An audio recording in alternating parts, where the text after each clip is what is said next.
He was the golden boy of the city, a real local hero. Everyone loved him, from kids to grandparents. But I had something nobody else did: recordings. Recordings of how he really talks to service workers and his own staff when the cameras are off. The real him. The version that was condescending, arrogant, and just plain nasty. I could have leaked them, created a huge media storm. But I chose a different path, a more precise, surgical strike. I didn't leak them to the press. I just sent the most damning clips directly to his biggest sponsor. The package was simple, just a flash drive and a single note. Is this your brand ambassador? That one simple question was all it took to start the avalanche. This is what I call the sponsor withdrawal effect. You see, big brands are terrified of controversy. They spend millions building a pristine image, and they won't let one person tear it down. The moment they heard those recordings, they weren't just disappointed. They were in full-on damage control mode. The first call wasn't to him, it was to their legal and PR teams. Their entire relationship was built on his public persona, the golden boy image. But the recordings showed the stark, ugly truth. My note didn't accuse him of anything. It just presented the evidence and asked them to reconcile it with the image they were paying for. This is a classic case of character assassination, but with a twist. I didn't have to lie or exaggerate.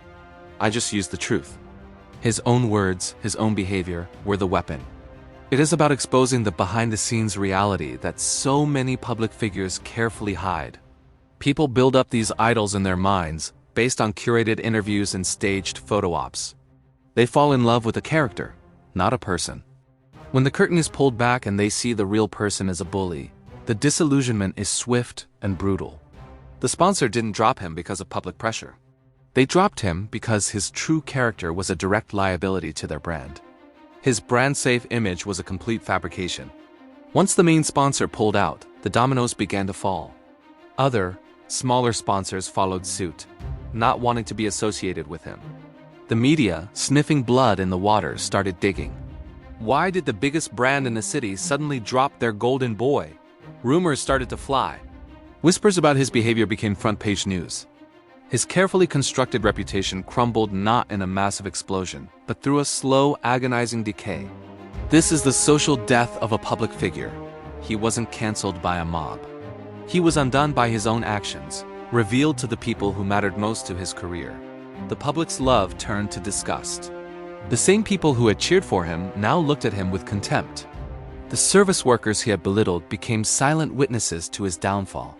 He lost his endorsements, his public appearances dried up, and his name, once synonymous with success, became a byword for hypocrisy. I didn't destroy him. I just held up a mirror, and the reflection was so ugly that the world and his sponsors had no choice but to turn away. He wasn't a victim. He was the architect of his own demise. Sometimes, the most effective way to repair a reputation imbalance is to simply let the truth speak for itself. It's always louder than the lies. Thanks for watching. If you found this story interesting, make sure to like and subscribe for more deep dives into the world of reputation management. See you in the next one.